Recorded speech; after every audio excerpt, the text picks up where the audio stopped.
সময়ের সাথে অ্যামাউন্টটাও চেঞ্জ হয়, দিতে হবে। বেশ, টাকা দেব না। আমার তোমাদের কোনো সাহায্যের দরকার নেই। আমি ইন্ডিপেন্ডেন্ট হয়ে জিতবো, আর না হলে পুরনো পার্টিতে ফিরে যাব।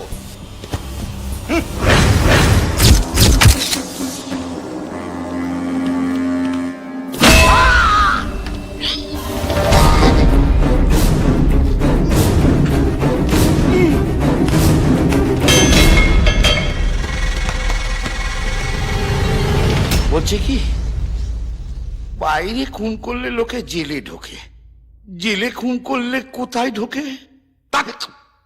ভেতরে ঢোকো। ওকে, এই, জিতুর যা আমাই বাবু, ওই জিতুর নিজের বিশ্বাসযোগ্যতা প্রমাণ করতে এই মালটাকে বন্ধক রেখেছে। আই দে, খাওয়া দে।